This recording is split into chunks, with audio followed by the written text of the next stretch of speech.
Hello, everybody, and welcome back to another episode of the Poker News Podcast. We have got a great show for you guys this week. We spoke to PokerSasha, who totally, I guess I'm just becoming such a woman crusher, I guess. Almost all of the women we've interviewed on this show, I have just been totally blown away by, surprised by, impressed by, and I had pretty high standards going in. So you guys can definitely look forward to that interview. She's extremely candid and a really dynamic character, and I really enjoyed talking to her, and I'm very excited to meet her in person. Once we get this baby out and we get to the World Series and I meet all of these women, the shenanigans that are going to go down, I can only imagine. Mamas with their wines, it's all going to happen. I'm Sarah Herring. I'm with Jeff Platt and Chad Holloway. And Chad, speaking of wine and drunken shenanigans, were you white girl wasted this weekend? You know, my buddy asked me that when he picked me up from the airport. He said, you weren't hungover or drunk the whole time you were at this wedding down in Cabo San Lucas? And the answer is no. I did have one big night, the wedding night, where I, definitely hit it pretty hard. They had some great tequila right at the table, every table we were at. And everyone was just partaking. It was a lot of fun. But I tried to, keep it on the level. I almost always had a drink around. I won't lie. I just wasn't hitting it. I'm at the pool. I'm enjoying some pina coladas and things like that.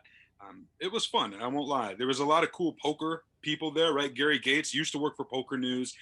He worked for Poker Stars for many years. And then in 2019, the poker world really got to know him when he finished fourth in the WSOP main event. It was his wedding.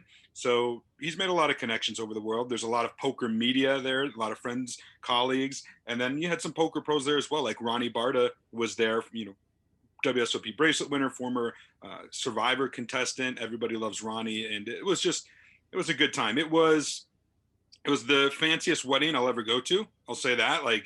It was well planned. It was beautiful. It was amazing.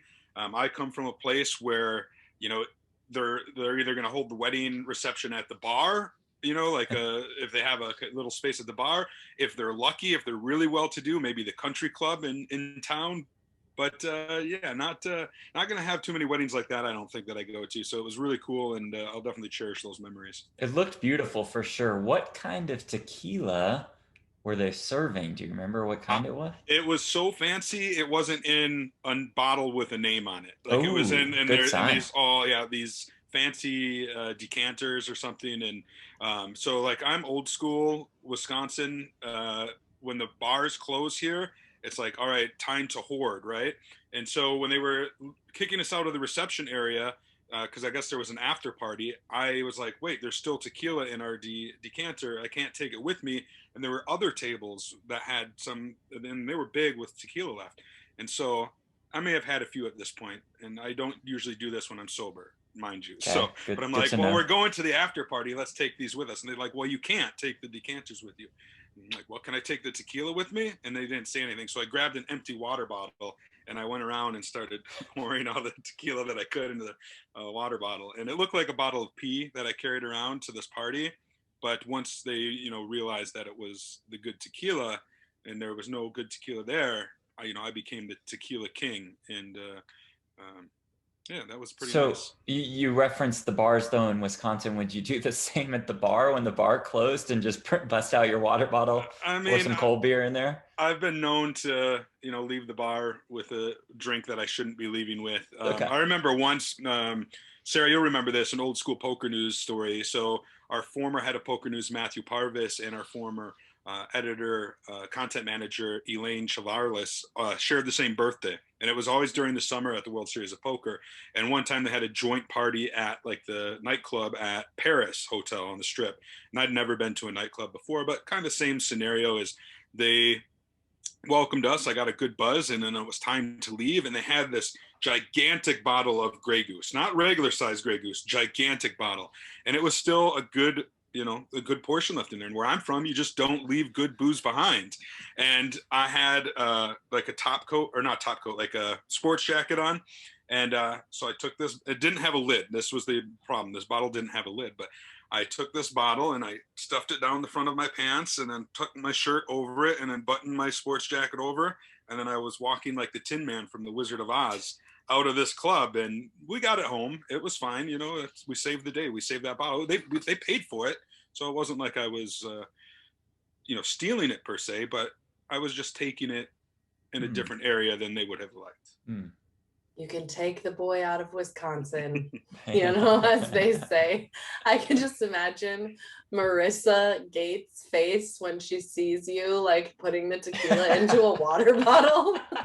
Like, who invited this guy? At this 5-star, gorgeous, classy wedding. I'm pretty sure they were gone by that point. I think I was one of the last to leave.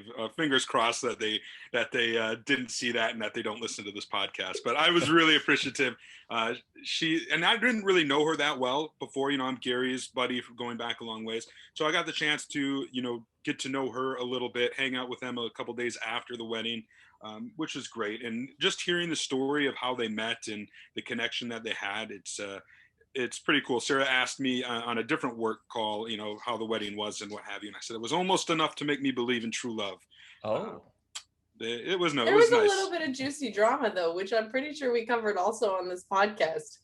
It was not just like, everyone, okay, PokerNews podcast family, you all will remember that Marissa used to be Daniel Negreanu's girlfriend. And I think there was a little bit of there was some stuff that went down. I don't know, Chad's gonna just say, okay, I will say in October of this year, it was Kristy Arnett's surprise birthday party. And I did go to that, and Gary and Marissa were there, and I had such an awesome conversation with them. And they were it was very clear that they very much love each other. Now, cut to 2 years before, when I found out kind of what happened with them and everything with Daniel, and maybe I only got one-sided story, but I was definitely on Team Daniel at that point because I was like, that's some shady shenanigans. So if you guys want to dig deep into the Poker News podcast, don't listen to Chad's bullshit story. Everything has a little bit of gray in it, as we both know. And Chad's making the cute smile, I don't even know what you're talking about. Was I even on the podcast? Look, Sarah, move on. It was probably you and Brent, maybe good old Brent Harrington back in the day. No, it was me and Jeff, because we were Team Daniel. Daniel got married not long ago. We got the wedding here, and so it's one of those things. That's it. Everyone's happy now. All this path led here. Everyone's happy, so it all worked out in the end. That's true. That's 100% true. And Daniel and Amanda, I think, are such a great couple. It's kind of ridiculous. Okay, so moving on. We're going to talk a little bit about some poker stuff, you guys. Then we're going to get into PokerSasha, and we're just going to call it a quick week this week. Now that we've banged out the most important juicy drama, which is that Chad disappointed per the usual and did not get white girl wasted with. This is what we were talking about last week about why Mexico is the best place to go. It's just amazing that you can just eat and drink endlessly anywhere, and not have to worry about paying anything extra. It's just I'm just going to eat and drink all weekend in this beautiful place, and I don't have to worry about it.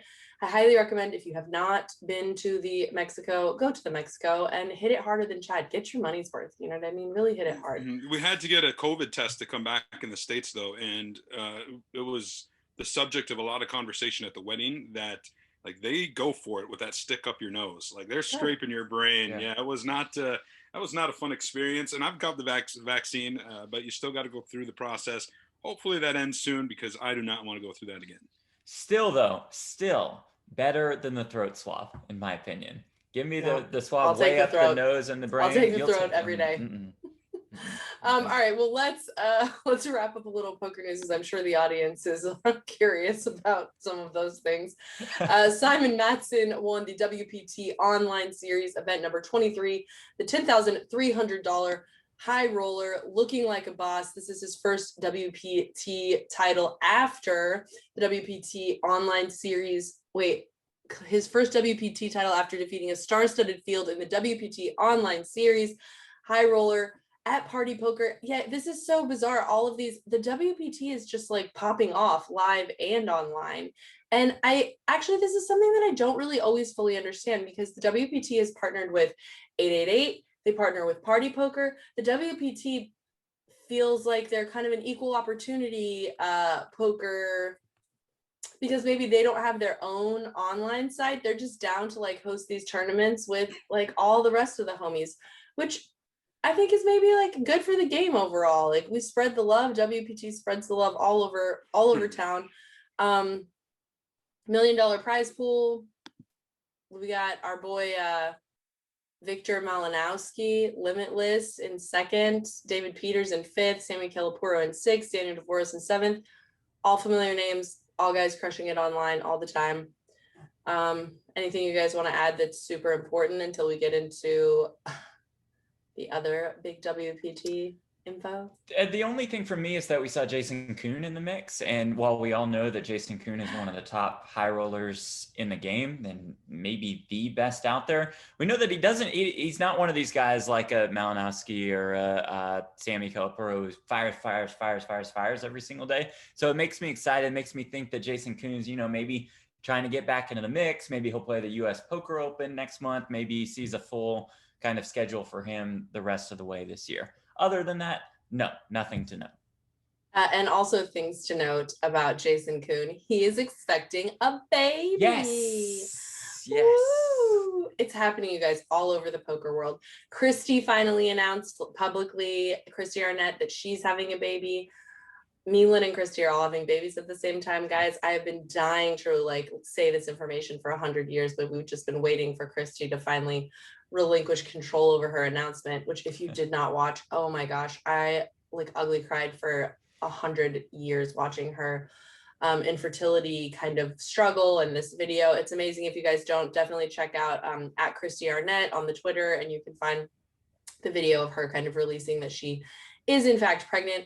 And Jason and his wife are pregnant. I feel like I never thought this would happen in the poker world, but we are finally, I think, in the space where a lot of people are getting married. A lot of people are having kids. Like, we're growing up, y'all. It's happening. That's why I didn't get white girl wasted, by the way, at the wedding. Kristy was there. She was pregnant. She couldn't drink. I didn't want her. I didn't want to. I wanted to show some solidarity with her and Andrew. And it was exciting because I knew a little bit before as well. So Andrew had made the final table. That's Kristy's husband at the MSBT in San Diego. And he said, look, you're going to see Kristy in a couple of weeks at the wedding. I'm just going to tell you. And then Kristy actually showed up to support him at that final table. So I got to see her. And I can't tell you how excited I am, how it warms my heart that you, her, and Lynn Gilmartin, the three kind of video hostesses in the early days of Poker News, are all pregnant at the same time. It's just very exciting stuff. That's cool. It is so cute, and they've done so many cute things. I really need to get my shit together because Lynn's like posting all these glamorous, beautiful photo shoots with her belly. Kristy's making these like heartwarming and gut-wrenching videos, and I'm just over here like can barely even, I think I put up one post in the last like 4 months, which doesn't even reference that I'm pregnant. So I'm gonna work on it, you guys. Like, I'm gonna do something. It's the equivalent, like, they're the fancy Marissa and Gary wedding, and you're the Chad Holloway stealing tequila at the end of the night. So true. Oh my gosh, it's so true. And even like I was talking to Kristy yesterday, and she's like, I think it was the most beautiful wedding I've ever been to. And Kristy came to my wedding, so like I think in a second she was like, it was like, I mean, but it wasn't like top five. Yeah. Kristy was the officiant at the wedding as well, and that was really cool to see. I didn't realize that. That was in her wheelhouse, so to speak, and she did an amazing job, and it was really cool for her to kind of go through the story of how they met, and it was very special all around. And I can't wait till you guys all welcome your babies. Remember when you guys did your own podcast back in the day, the three of you, called the Pretty Broad podcast, and then you could relaunch it as the Pregnant Broad podcast. And we did talk about it. Actually, we did talk about it. But like, ain't nobody got time for that. That's the real problem. Once you have kids, like, or get pregnant or whatever, nobody has time for anything anymore. But we do have like a group chat, us three, where we talk about all things being pregnant, which nobody in poker cares about. It's a very private, very exclusive chat where you guys would definitely not want to be, even if you could get the invite. All right, well, let's talk about continue on with our talking about the WPT online series. It will shock no one that Michael Addamo won the $25,500 super high roller on Party Poker. And then what, he won like 10 other things. Jeff, tell me what's going on. Pretty much. You know, it's just a typical week in the life of Michael Addamo. Wins the WPT High Roller Turbo for about 88K, faces another stacked field in the 25K Super High Roller, and just wins that, winning more than $363,000, beating Artur Martirosyan, who's another one of the best. Heads up Ali Amshurovich, finishing in third. Playing out of Mexico, Chad, maybe he was there that weekend. Pascal Hartman in fourth, Matthias Eibinger in fifth, but just another win for Addamo. Just continuing to prove why he's one of the best in the game right now. You know, speaking of Addamo, he was also at the final table of the Super Millions this week. He ended up finishing in sixth place in that one for almost $100,000. So obviously a great one, but winning the Super Millions on GGPoker this week was Brazil's Bruno Volkmann. Took it down for $320,000. It's actually the second time he's won it. He won it in September of last year, and now he's won it again on May 25th. So a two-time GGPoker Super Millions winner. Don't see that too often. We're going to see it more and more as this tournament continues to go each and every week. It's one of the most prestigious weekly online tournaments, and obviously awarding big prize pools. Like I said, six-figure scores for the top five, and Addamo was $70 short of a six-figure score. So a big money to be had there. And while we are speaking GG, let's just give them a little shout out and a shout out to one of their coolest programs that they have going down right now, GG Cares. Kevin Martin from GG Poker here, and I just gotta ask, have you heard about GG Care? Oh, you haven't? Well, guess what? It's the new daily promotion that rewards you for experiencing all the bad luck poker has to offer. You know, the bad beats, the coolers, the suckouts, they're so frustrating. We hate them so much, but they cannot be avoided. But now, if you experience a bad beat on GG Poker, GG Care has your back. You'll automatically be registered to play in the next daily $30,000 GG Care flip out tournament. Here's the best part. You don't even have to be online for these flip out tournaments. Yes, you still have a chance for cash to go right into your balance. So remember, next time you're on GG Poker and you take a bad beat, GG Care has your back. So if you have not joined the fastest online growing website, then make sure you join the GG Poker community and join me at the tables very soon. Well, if you know anything about the great game of PLO, I'm sure you have heard the name PokerSasha. I mentioned to her, and I think she was sort of an anathema in the poker community for a long time. I had lots of people reaching out to me, asking me, who is this PokerSasha? Have you heard of her? Do you know of her? Is it this Sasha? Is it that Sasha? What's going on with PokerSasha? There was a lot of buzz, a lot of confusion about PokerSasha, but don't worry, Poker News podcast audience does not have to be confused, because you're about to get to know, I think, one of the coolest, smartest, best girls in the game, and even more specifically, one of the best PLO females in the game, which is a very, very small elite group of people. Welcome to this show, Sasha Liu, GG ambassador, aka PokerSasha. I am joined by PokerSasha, who, I'm just gonna call it out, guys, is starting, like, she has gained, I think, what we would like to refer to as legendary status. I have had multiple people come to me and ask me, who is this PokerSasha? Who is PokerSasha? Like, the name got out there somehow, this mystery woman, before I think people fully understood her story. But you guys, the Poker News family, is going to know the whole story within the next hour or so. So welcome to the show, the mystery woman, PokerSasha. Thank you, Sarah. Thanks for having me. Of course, of course. Okay, so I think it makes sense to just dive right in. Your sort of like pinned tweet at the top, I think, is very intriguing on your Twitter, which basically claps back at anyone who wants to say, okay, you're hot, you probably have a poker boyfriend, maybe you have a poker backer, whatever. Claps right back and says, like, I had a very, good job, a six-figure paying job, and chose to pursue poker because I love this game, and it has nothing to do with anyone except for my own self and my own journey. And I think this is something probably plenty of women experience, but it's also a bold choice for your personal experience to choose poker when you already have a great job? Because poker is a very different and difficult life. So for the audience, let's talk a little bit, first of all, about what your life and world was like before you chose to pursue poker professionally, and then how you sort of found yourself in this world, which we're happy you did. It's actually funny because everything started from poker. Okay, so when I first became obsessed about poker, I already have because I'm the type of person that when I do something, I don't want to be mediocre. I don't want to be one of them. I don't want to do the stuff that other people are doing. I want to be one of the best. And I think that it stems from me growing up with possibly 20 cousins. They are all boys. I lost count. There's just so many. They're all boys, and I have an older brother.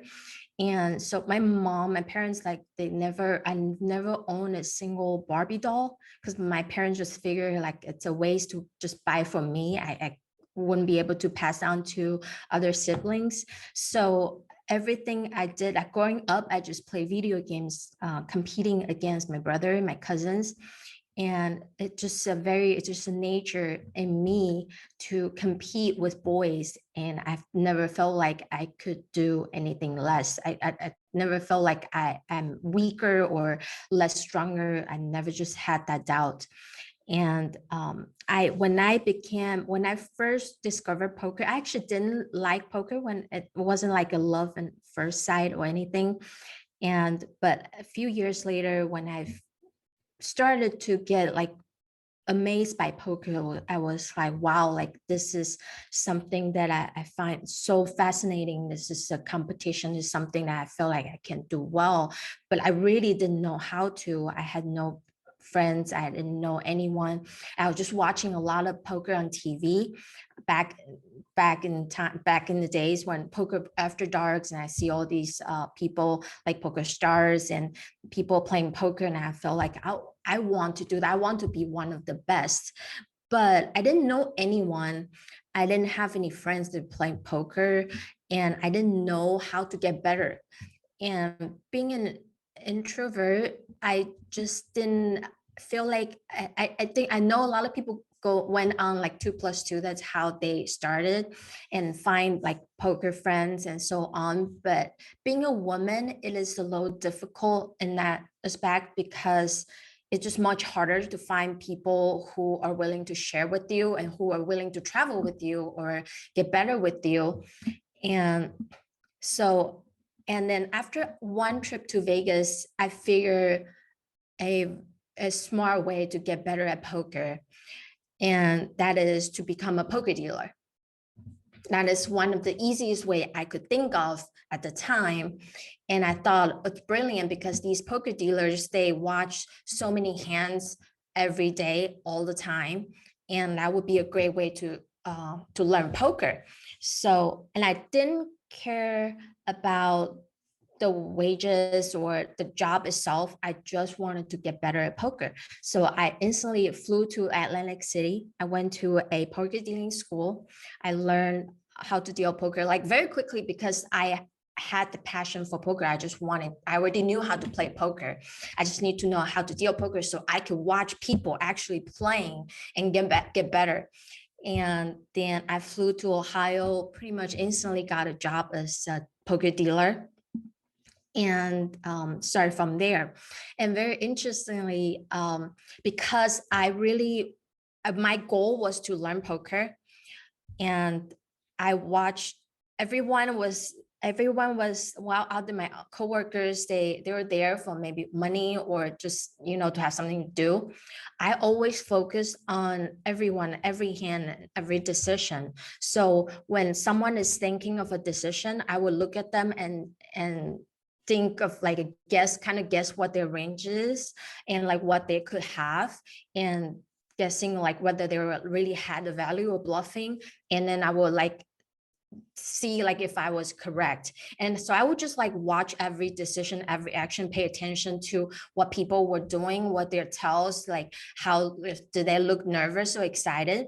And that's basically how I got better at poker in the beginning. So I read so many people, like so many hands like per hour. And also because I really care about poker. So I was there, not for the money. I really care about the game. So I would say that like I was there to protect the game integrity. I really care about how many hands I could deal for an hour. And of course that would be better for me, for my tips.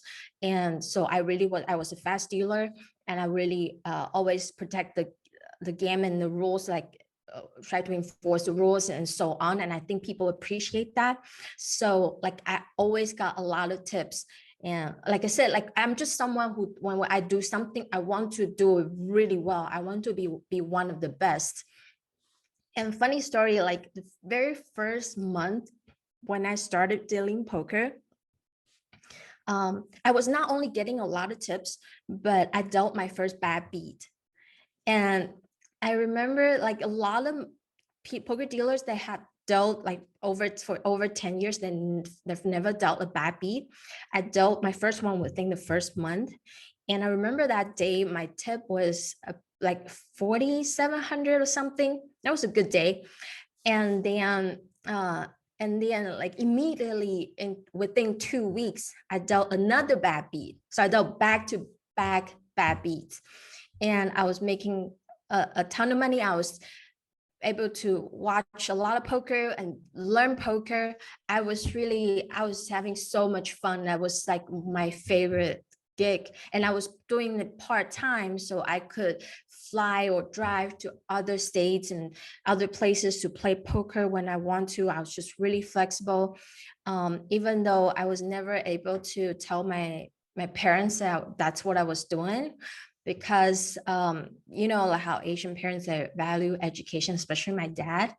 And I had a master's degree, so it's just not something that he would approve, or any of my friends would approve. They would think that, what are you doing? Like, are you just, you know? But I didn't care, because for me, I wanted to get better at poker. I wanted to be one of the best. Remember, that was my goal from the beginning. And soon after I started dealing poker, like not very long, and there was another new casino that was about to open in a like nearby area. And so obviously that casino was going to take over all the business. So all of the poker dealers went on to that casino to apply for a job. And so did I. I thought that I wasn't one of the best yet. I wanted to learn more, and you know, money didn't hurt. I was making pretty good money. I was pretty free with wherever I could do. And so I applied for the poker dealer position. And during the audition, they pulled me aside. They were like, Sasha, you have a master's degree, you speak a few different languages, and you have this and that, because I had marketing experiences before. And they said, well, we think that you should come work for us in our marketing department. And I was like, well, but I just want to play poker. My goal is to get better at poker. I want to stay in poker. So if you want me to start this full-time position, you know, your salary had, like, everything have to make sense.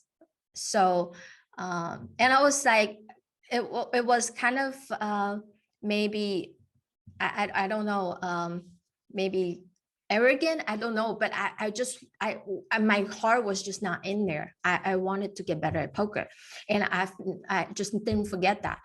And so they ended up giving me a very good contract. They gave me a senior exec position, even though I had no experience. But and this is what I told them. I said, look, I'm someone that I know that if I do something, I'm going to be one of the best. That's just in my nature. It's not, I'm not saying it as like cocky or anything. I just would give everything I could to be one of the best. So like, if you want me to spend my time in this, like you just have to make it make sense. And so, yeah, they end up giving me a very good contract and a very good title. And I basically bypassed a lot of years that people would like have to go through to just go up to the rank. And so it took me a lot of time because it was a full-time position. It was very stressful. It was a lot of pressure, but I really gave it my all. I ended up, I always had the highest numbers. I brought in so much money for the casino. And so within just a few short years, I was, so I ended up working for 2 more different casinos. And I was headhunted to become a director of casino marketing. So within a very few short years, I moved up very quickly. And I'm very fortunate, of course, but I really gave it my all. I was working so hard and just doing everything I could to make sure I crush. And then, so life was good. I was making a lot of money. I was, like I said, I had a 6-figure salary, lots of bonuses. Life was just really good. I remember working as a high up in casinos. I had a like almost like a credit card, but obviously I don't have to pay. It's just straight from the company. I could just eat at any restaurants in the casinos I want, any time of the day. And I had my own team working for me. So it was a very comfortable life. And I ended up even considering buying a house, to a point where I actually went house shopping. I found a house that I like in the area, and my mortgage got passed and approved, and I was about to sign a contract. And that's when it hit me. Like, if I sign this contract, I'm going to be stuck doing this job for at least, I have to keep doing this for at least 10, 20, 30 years. We don't know. And although like I worked for a very good company, I worked for a tribal casino, and they treat us like family. They really, if I wanted to, they would never fire me. I could just have this job, like good job forever. Could have this good life forever, and really living the American dreams, right? I'm an immigrant. So like, if this is not American dreams, I don't know what is, because I've really come from a long way. And like, but it really just hit me. Like, my goal was to get better at poker. This is how it all started. I started working in the casino because I wanted to be one of the best poker players. And what am I doing? Like, if I were to buy this house, I have to be stuck at 10, 20, 30 years. And that means I will have 30 years where I won't be able to play poker anytime I want to. And so when I was working, I was like, almost every weekend, I was driving anywhere, like everywhere, like out of states, 3-4 hours to Vegas, to other states to play poker tournaments or cash games. But I wasn't able to play anything that lasts more than obviously 1 or 2 days because I had a job. And so that's when it really hit me, like, is this really what I want? And it's not. Like, yeah, everything is comfortable, everything's good, but that's not what my dream was. That's not what my goal was. Like, I had forgotten about it because I got so comfortable for a few years. And that's when it hit me, like, it's still there. Like, that's how it all started, and I shouldn't forget it. So, and so I thought about it, and I talked to my parents. I talked to my mom, actually. At this point, I have never told my dad that, like, I was playing poker. I really didn't care, but my mom thought it was a bad idea. So I talked to my mom, and she supported this idea. She wanted me to just do what would make me happy. So within a week, I went into my vice president's office and given my badge. I said, I quit. I want to play poker. And everyone thought I was crazy. Like everyone thought I was crazy. Like, but I think in my mind, I was just like, I've always wait. I was always trying to wait. I try to wait for the right moment to pursue like my dreams for so long, and almost for too long. Like, you know, you always like, I always had this fear in my mind, like what if I fail? Like, what if I can't win? What if I can win? Or what if I'm not good enough? What if I don't have enough bankroll? Like, there's always something at the back of my mind that, like, what if people just don't like make fun of me? What if like my parents hate me? What if anything? And I think that just let that stop me for too long. But like, and I just remember, like, this is just what I want to do. Like, I've started this journey all because, very simple, I wanted to be better at poker. I want to do this. And like getting to a point where I'll almost buy a house and settle down is just that hint to me that like, it's time. Like, if now is not the time, it's just never going to be time. I'm always going to have an excuse to not do it. So why not now? Like, now is the time. I've worked so hard for it. I've made quite a bit of money from poker as well. I was pretty comfortable with where I was, and so I was pretty sure I could make it, basically. So then, yeah, so I went and resigned, and I started playing poker full time since that day. Okay, that's an amazing story, first of all. Like, really crazy. And it is so interesting in life how easy it is to just get sidetracked sometimes. And there's like this sort of funnel in life that, like, all of a sudden someday you can wake up and be like, wait a second, like, how did I even get here? And right, I think I'm a person who very much admires and respects and appreciates bold decisions. And I think quite often the universe rewards bold decisions because they are the most valuable decisions you make. The things that don't obviously have EV, but that they speak to your heart. Okay, so I think if we're just like taking it from that moment, for the traditional person, even who just loves poker, standard journey starts and ends for the most part with No Limit Hold'em. But you are at this point, I would say, a notorious PLO player. So I want to know how you ended up in that space, and especially in a space that I think is even as much as poker is not dominated by women. I think PLO, it's an even smaller section that includes women. So I'm not going to be surprised that that's where you ended up, but tell me how you ended up kind of in that world. Right. It's correct.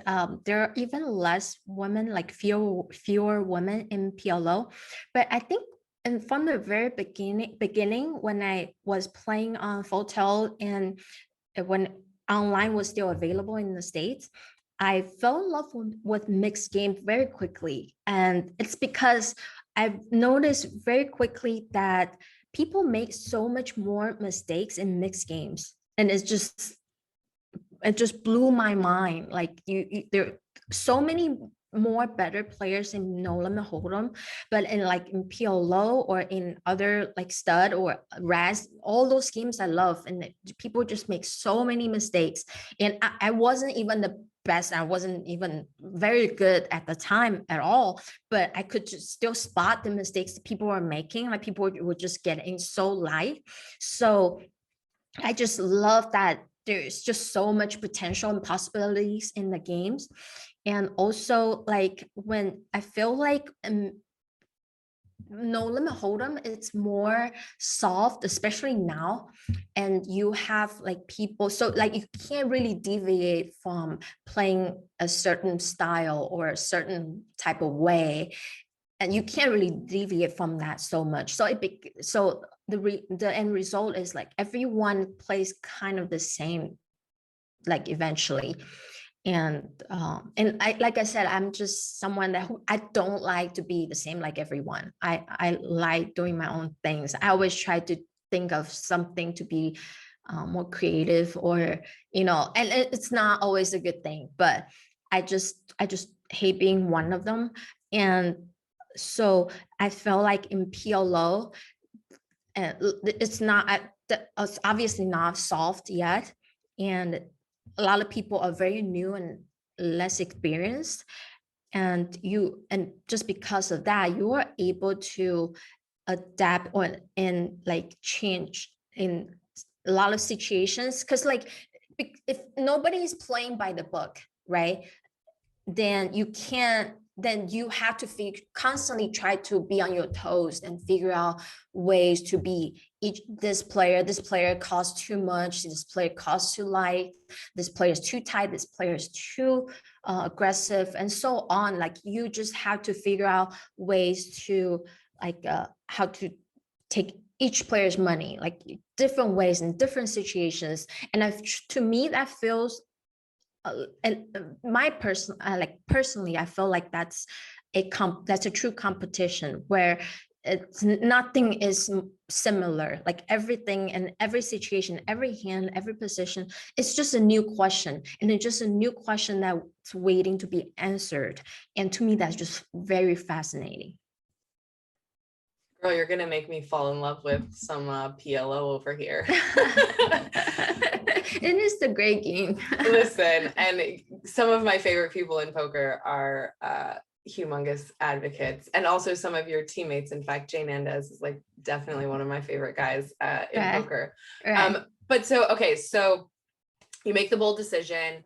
You sort of specialize in mixed games in some sense.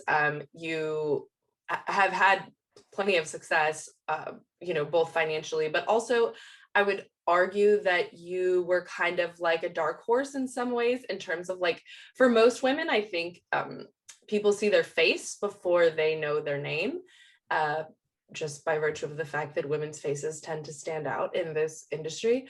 But I feel like somehow your name started making the circles, and people started talking about you before they really knew who you were and what you were about. And then not long ago, you were signed by GG, which, they are clearly a face in poker that's, or at least a platform in poker that's really changing the game, making a lot of, like you, bold decisions. And so to talk to me a little bit about sort of becoming a real face in this game and a name in this game, and signing a deal with the biggest, newest poker company.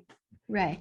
I definitely feel flattered because I'm in this because I just really love this game. I want to play, as I've said, and I really didn't care much about anything else. I'm sort of very much a lone wolf in this game, and I just like doing my own things, playing poker, and that's just my passion. So I wasn't like constantly out there like posting pictures and so on. I post like what I do, basically just a way to journal what I do. And so when they approach me, I remember the first question is like I said is, I don't have to stream, right? Because that's just not what I want to do.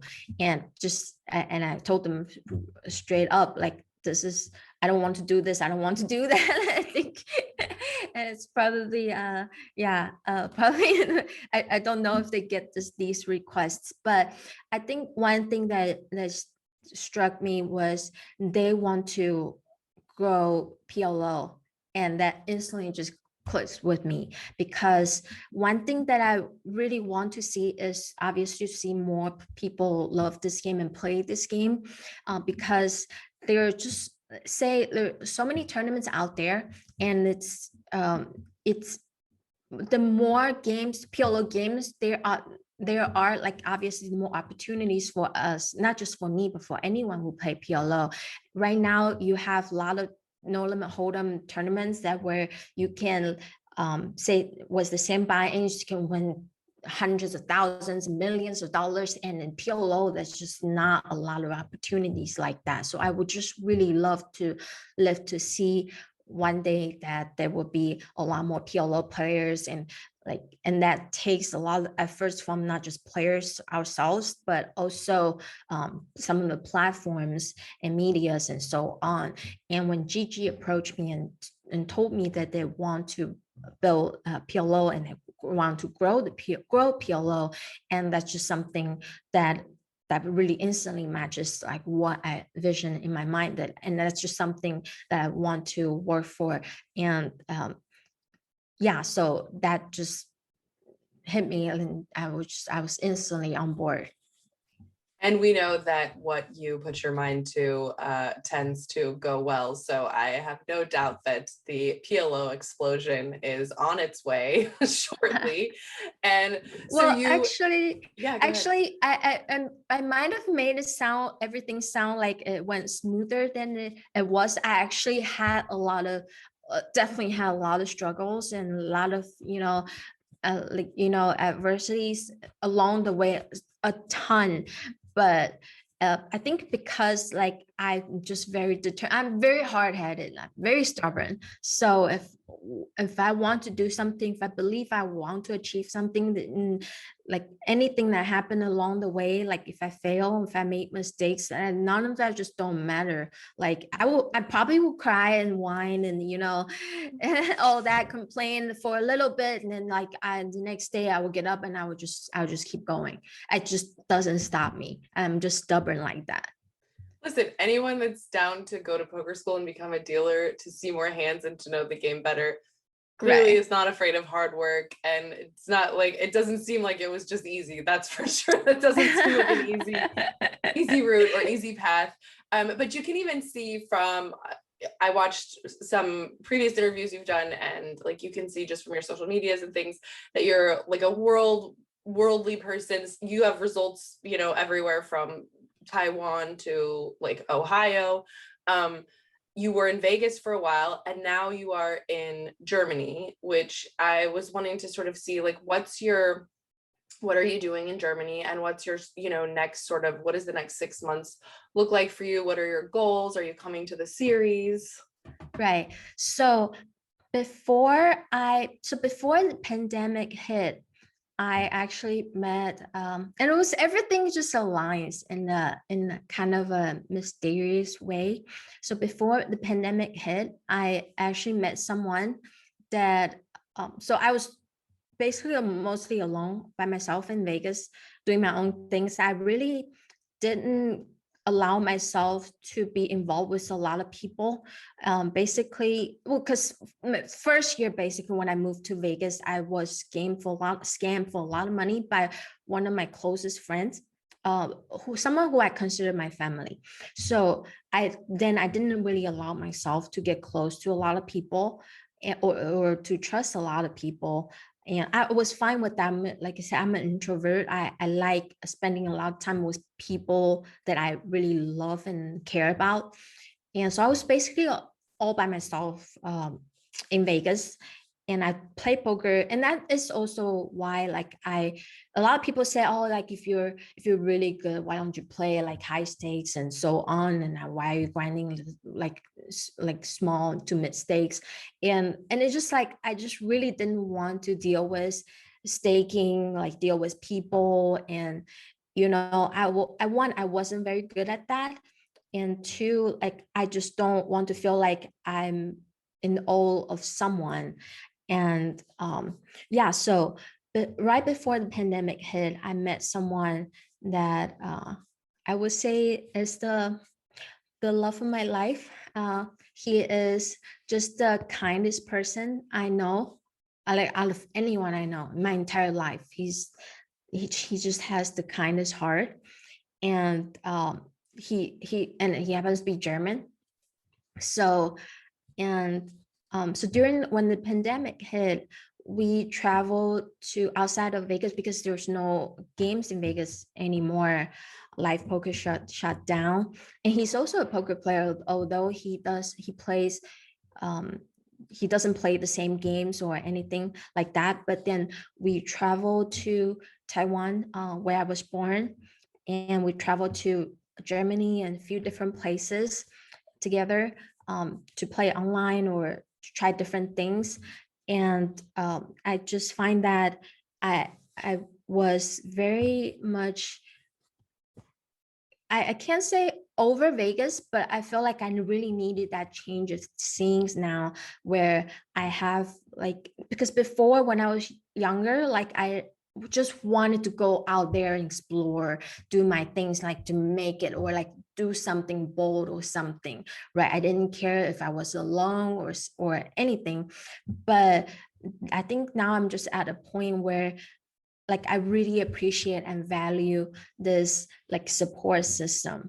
And like I said, I was doing it all by myself. And now I have him and his family. And I was with my family for a while as well. And I just realized how much I miss that, having people who really love me and care for me, and to just be there for me and to just support me, especially in poker when you have a bad day or something, and just seeing them and just to remind you that life is still good. Like I still have so much, and I just really, really enjoyed that. So like after some discussion, we decided to, like, since live poker in Vegas hasn't come back yet, and so we decided to just maybe make the move to Germany, where we have his like family, who like I become so close to. I love his family, and they become my family now. And so like we just have this support system here. And yeah, so everything is just working like falling to pieces, like working together.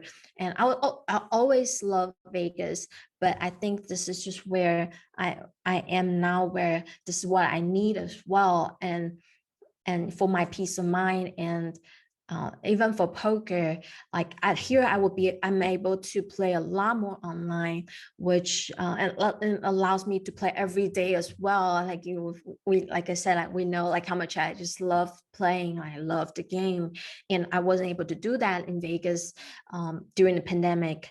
And now obviously live poker is back, but like with live poker, you can only play one table at a time, and sometimes there's not games, especially for PLO, because there's just not a lot of player pool, not a lot of games, not a lot of different stakes that you can play. So and I still enjoy it. I play almost every day in Vegas, but now I have like this huge selection. And yeah, so I just really love being able to do that, play online poker every day, and have like a quiet and like a loving, like kind of comfortable life here as well.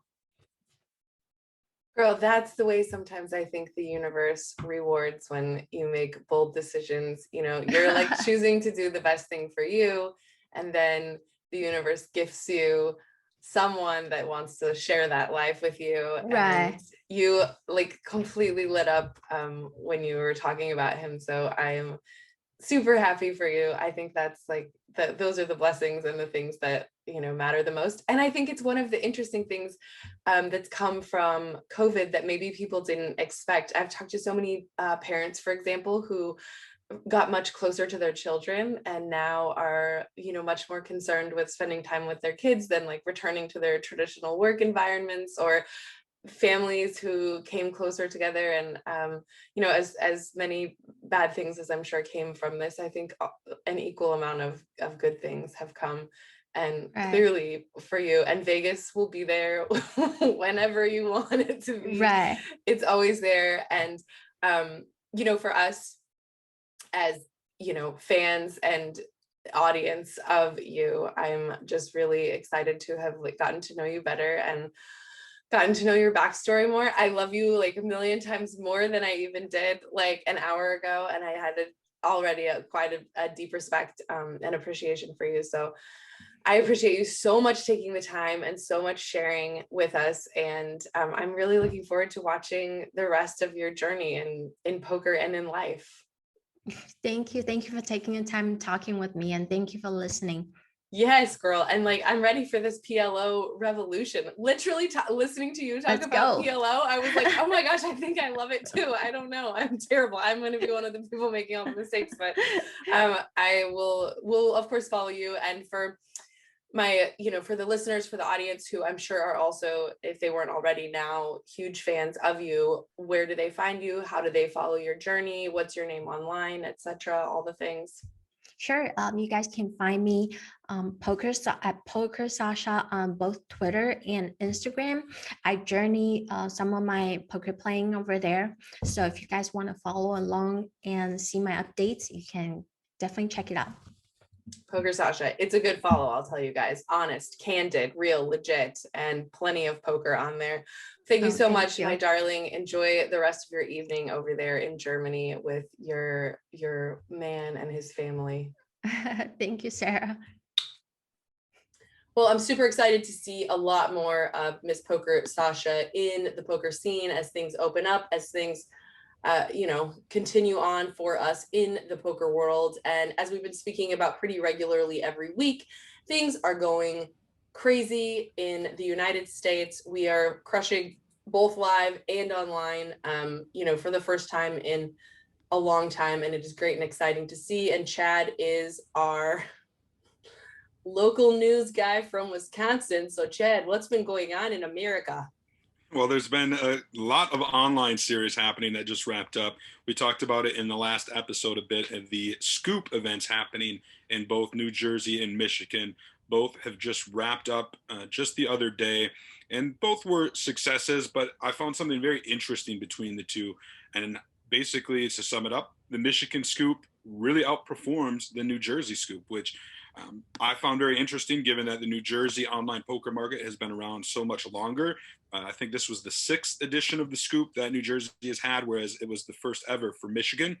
The New Jersey SCOOP had 55 events. Now remember, each event had 3 buy-ins, low, medium, and high. So you multiply the 55 by 3 for number of tournaments. So over the course of all those tournaments, it catered to just over 26,000 runners, combined entries, and awarded $1.35 million in prize pool. Now compare that to Michigan, which only had 40 events. So it was 15 less events, 45 less tournaments, still combined catered to almost 42,000 combined entries and awarded almost $2.4 million.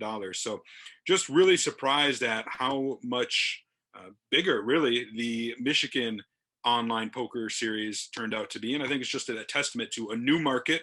Clearly there was a demand there, and it's pretty exciting to think about what could happen if other markets open up and they continue to do these. And then hopefully this time next year that the interstate compacts will be expanded. We might even see New Jersey players mingling with Michigan players and Pennsylvania players, Nevada players. Who knows? Speaking of New Jersey and Nevada players, they are combined. They're already competing in WSOP.com events, and one series that just wrapped up was their Caesars Atlantic City online circuit series, right? 12 gold rings. We talked about Daniel Busgin and his incredible heater in the last episode. He won the first event. Some other names to snag rings throughout the course of that 12 event series were Frank Funaro, who is a young up-and-comer. Keep an eye out for that name. You're going to see it again. Jonathan Dokler, aka Art Vandelay. He won the main event. It was a $525 buy-in, got 662 entries. I cashed in that event, by the way. Just let the record show, Chad, if you're working on the article, 65th place. Don't mean to brag. It's not really about the winner. It's really about my 65th place finish. Sorry to Were you streaming it? Yes, That's I nice. was, yeah. Oh, great times for all. Thank you thank you. Quite the accomplishment, I know. But again, please continue. Not about me. Well, Dokler won, I believe it was last year during the online bracelet series. I think he won event number 1 and kicked off the online bracelet events last summer. So now he's got a ring to go along with that bracelet. And then winning the $2,000 super high roller. This was the last event, just wrapped last night as we're recording this, was New Jersey's Ryan Dodd, goes by Who's Your Dodd online, and he took it down for almost $52,000 in a ring. He's just another guy like Daniel Buzgan and Ryan Dodd. Like, there's this contingent of New Jersey players we see over and over again. They're going to continue to crush. And I actually am going to make I don't know if this is really so bold, but a prediction that we are going to see, I'm going to say five different bracelets awarded to this New Jersey contingent between the summer's online bracelet events and the fall's bracelet series. Like, I feel very confident that these guys have really taken their game to the next level, especially when they were, quarantined and grinding online. I'm just, if I had to bet, if I was doing fantasy, these guys would be on my list. Like, it could be a Daniel Buzgan or Ryan Dodd, an Anthony Mao, Frank Finaro. The list goes on and on. There's crushers all around, and I'm pretty confident we're going to see them perform well during the WSOP here in 2021. And for that kind of a bracelet bet, you're talking about the group that you would make a list effectively of like 10-ish players. These guys you're talking about, because I'm happy to gamble. I'm happy to get a little sweat going here. Yeah, let's do this. We won't do it right now. We'll do it in a future episode where the three of us will come up with some sort of fun bet where we each will draft, let's say, 10 players, and whoever amongst those, of our 10 players, however many bracelets are awarded, how our team wins so many bracelets. If there's a tie, say we each get 2, we'll break it down. The tiebreaker will be the money that they've won for those bracelet victories. Sarah's going to put in a lot of draft prep, I feel like. You guys, I'm like really literally researching right now. Yeah. And also, let me just say that if these guys would stop crushing so much, maybe we would see more action in New Jersey. I'm just trying to figure out why Michigan is going so much bigger than New Jersey at this point, and maybe it's because there's a little too much trickle up in New Jersey. I think you're right, actually. Like, it's the sharks will consume the smaller fish, so to speak, in any ecosystem, and we've probably seen that more in New Jersey, where we haven't in Michigan. I'm seeing the start of things in Michigan. Like, okay, this player is clearly pretty good, putting in a lot of work. I'm in the forums, I'm in the Facebook groups. I can see a lot of the players who are more recreational getting frustrated at times, and I think that's kind of a natural progression in online poker. And the key is for sites to find ways to combat that. We certainly see that on a worldwide scale with sites like a GGPoker. Maybe not so much at these regional levels quite yet. Yeah, we got to get there. I'm with you. And so before we move on to some of the, I think, really more powerful stories from this week's episode, we want to make sure to give a shout out to Elite Chip Care, trying to keep everyone safe who is out there playing live poker in the US and everywhere at the moment. Let's take a moment to hear from Elite Chip Care. Dirty and unsanitary? Elite Chip Care's ultrasonic cleaners kill bacteria and pathogens without using chemicals. Protect your team from potentially hazardous chemicals, UV, and gases. For daily sanitizing of your chips, our laboratory oven will eradicate most viruses using only heat. Up to 2,500 chips sanitized in just 3 minutes. Avoid the reoccurring expense of costly chemicals, UV bulbs, and gases. Safe, inexpensive, and sustainable. Visit EliteChipCare.com. Well, since we all know that Chad does not like to talk about other Chads, I want to go ahead and throw this story over to Jeff. This was definitely something that we saw coming out in the news last week. The Chad Power burglary case. Apparently an arrest was made. I love to see arrests being made. Yeah. You want to build the drama of the case, and this drama has certainly been built months ago. Back in February, Chad went to police, said that he had about $1 million when you combine cash and poker chips stolen from his home. He lives in Henderson, which is a suburb of Las Vegas. And just about a week ago or so, Henderson police identified and arrested one of the suspects. That would be a Las Vegas resident by the name of Brock Brewer, booked on multiple felonies, mentioned in the arrest report as a known gang member. He and somebody else were watching Chad at a casino. They followed him home. That's a good message to everybody out there. Whether you have $1 million or a couple $1,000s on you, be careful. Always be aware of your surroundings. You can go to pokernews.com for more information on the actual robbery that took place, a little more information that took place. But as Jason writes in this article, he says, quote, "Despite mask regulations around the globe, the two robbers inexplicably had their masks down while on tape." So the anti-maskers, I guess, got Chad Power for a little bit, but the police are getting those guys back.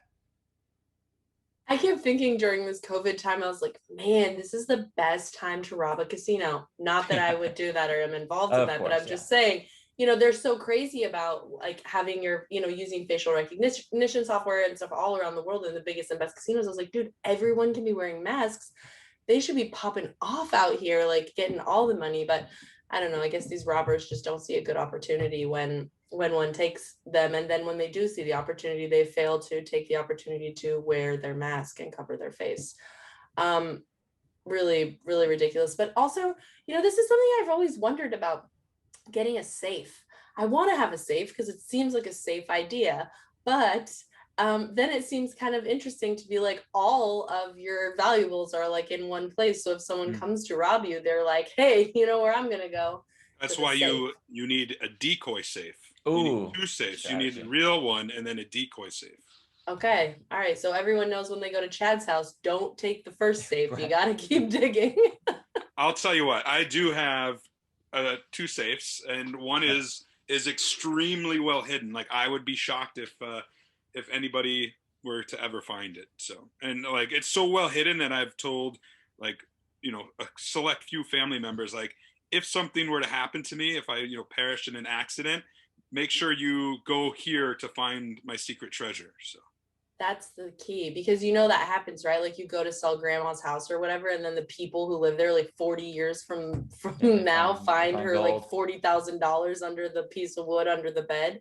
You got to make sure some people know, guys. We've done a lot of remodeling at this house over the years, and one of the things I did when we remodeled the kitchen was take a bottle of whiskey and put it in the new wall that we were setting up, right? So like now there's this bottle of whiskey that'll be there until long before after I'm dead. And then next time, decades from now, somebody goes to remodel and they open up this wall, they're going to find a nice bottle of whiskey that I left them.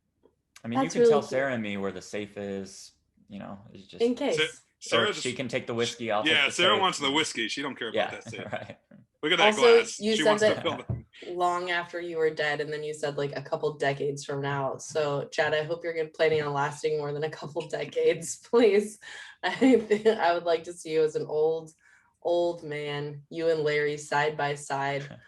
All right, well, we've got one more story to cover, and it definitely, I think it's always key to end on these sadder stories, but also like stories that I think bring a little bit of shout out to the old poker days. I just love hearing about the old school guys, really kind of like regardless of whatever the situation is. And Chad is somebody who is very well versed in all of the history of poker and the names that you should and maybe don't know in the poker space, especially from these old school legends. So Chad, let's talk a little bit about Tommy. Yeah, Tommy Hufnagle is definitely an old school legend and poker old guard, if you will. I received word back in February through mutual poker friends and then eventually his family that he suffered a heart attack. It was pretty bad. It left him incapacitated and unresponsive. He was on life support for several months. Did not show any signs of improvement. And last week, his family made the difficult decision to take him off life support, and he passed away shortly thereafter at the age of 77. Tommy Hufnagle might not be a name that's familiar to a lot of poker players nowadays, but he was certainly a force to be reckoned with. Back in the 70s. Doyle Brunson even told me just this week after Tommy passed, he said Tommy is one of the old guard poker greats. He had a work ethic that most players never reach. God bless him. And Doyle actually played against him three-handed at the 1976 World Series of Poker final table. He wrote about it in his autobiography, The Godfather of Poker. And Brunson said, with his youth, talent, and flashy style, Hufnagle had earned the nickname of Fast Eddie from the movie Hustler starring Paul Newman, and had already put in an impressive performance. I would have liked his chances if I hadn't been at the table. Hufnagle eventually did get a World Series of Poker bracelet. It was in 1998. He also had numerous victories at tournaments like Amarillo Slim, Super Bowl of Poker, the Hall of Fame Poker Classic, Gold Coast Open. There are people who say he should deserve consideration for the Poker Hall of Fame. And if you look at the article on Poker News, I was able to include some photos, one being the really old school when Tommy Hufnagle was really playing in the 70s. And Negreanu tweeted it and said, dude, this guy was Dan Bilzerian before Dan Bilzerian, as far as just kind of look and panache goes, I guess. And, in his later years, he had a family, and, his daughter was the one I was in close contact with. And I know they were absolutely devastated by his loss. By all accounts, Tommy Hufnagle was very supportive of young poker players throughout his career. Not only, helping back them and teaching them, but just showing them support, showing them the ropes at what the poker world is like. And it's sad. Like I said, there's so few of the old guard left, and unfortunately, we just lost another one. So, condolences to the family of Tommy Hufnagle.